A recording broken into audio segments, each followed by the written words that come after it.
Bienvenue dans cette 12e partie concernant jQuery. Donc aujourd'hui nous allons réaliser un script qui va permettre à l'utilisateur de changer la taille du texte. Ok, donc on aura deux champs, donc deux inputs de type button. Ok, donc le premier, je vais l'attribuer un ID, je vais dire grand. Ok, et valeur, je vais dire plus grand. Donc value ici, value, on va dire plus grand.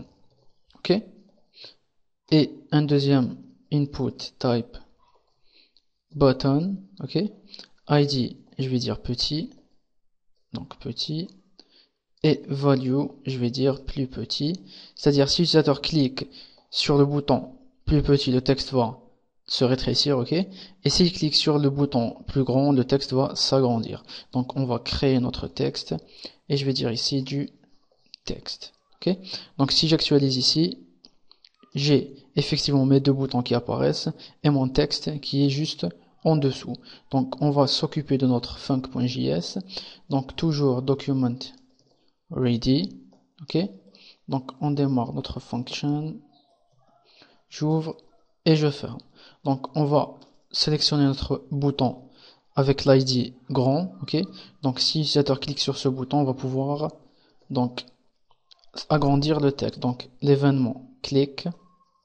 Ok, j'ouvre et je ferme. Donc pour l'instant, je vais laisser ici vide. Donc le temps qu'on crée notre fonction. Ok, donc pour l'instant, on n'a pas créé. Donc ici, petit.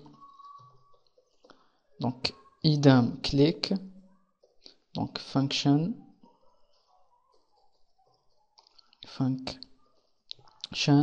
Parenthèse, accolade et je ferme. Donc on va créer notre fonction ici. Function. Je vais l'appeler changer taille. Ok, donc elle va contenir deux arguments. Le premier argument, je vais dire élément. Donc vous l'appelez comme vous voulez. Moi je l'appelle élément en faisant allusion à notre élément HTML, c'est-à-dire notre P ici. Ok. Et le deuxième argument, je vais dire size. Donc cette fonction, elle va changer la taille de notre texte. Donc ici, je vais créer une variable. Je vais l'appeler current. Donc ici, element. Donc notre élément HTML, c'est-à-dire le P.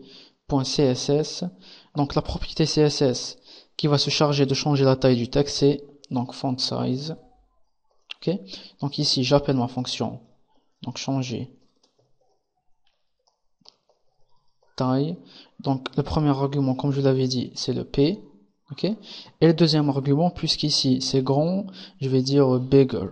Donc j'ai décidé de l'appeler bigger. Vous pouvez appeler ce que vous voulez. Ok. Donc ici, idem, changer taille. Donc ici, P. Et on va dire ici smaller. Ok. Donc si ici je vais afficher ma variable current, donc souvenez-vous, cette variable contient donc le font size par défaut attribué à notre texte, c'est-à-dire la taille en pixels de notre texte. Donc ici je check changer, ok, nickel. J'actualise ici, donc je clique sur l'un des deux boutons et j'ai effectivement ici 16 pixels qui apparaissent, c'est-à-dire la taille par défaut dans notre texte. Donc ce qu'on va faire, on va virer le px ici, il gêne, donc on a envie d'afficher uniquement le 16, ok. Donc vous allez savoir dans un instant pourquoi on va faire ça. Donc on va parser notre variable, parse int, donc avec la fonction parse int, qui va changer le type de la variable donc en nombre entier. Donc si j'actualise, j'aurai uniquement le 16 qui s'affiche sans le px, ok. Donc vous allez comprendre pourquoi on fait ça.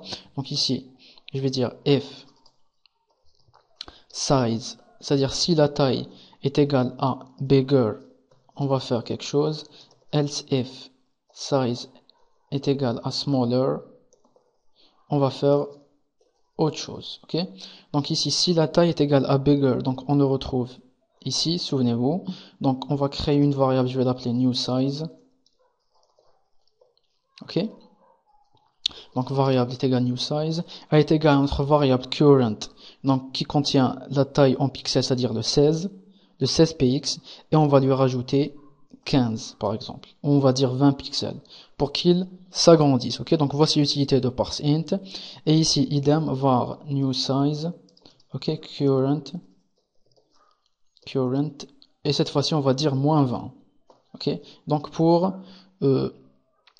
qu'il soit un peu plus petit, ok? Et ici, tout simplement, donc notre élément html.css, donc font size, donc comme premier argument, et comme deuxième argument, on va appeler notre variable new size, ok? Et ici, concaténation, le px, il ne faut pas l'oublier, ok? Donc sans le px, c'est-à-dire ici, souvenez-vous avec CSS, donc on sélectionne notre élément, et on change le font size, par exemple, on va dire 20, et on est obligé de saisir le px ici. Donc c'est pour ça on le rajoute ici avec une concaténation, ok? Donc je vire ça, on va check le résultat. Ici size double if, et ici un double égal, puisque c'est les éléments. Donc c'est signe de comparaison. Ici function, je check, donc en principe il n'y a aucune erreur, j'actualise, je clique sur plus grand, et j'ai effectivement le texte ici qui s'agrandit, ok? Donc il s'agrandit chaque fois de 20 pixels, donc je clique sur plus petit, et il rétrécit de 20 px, ok? Donc voici le résultat, donc ça va vous faire de l'entraînement, ok? Donc si vous avez des questions, n'hésitez pas, donc je vous remercie, on se voit dans la prochaine partie.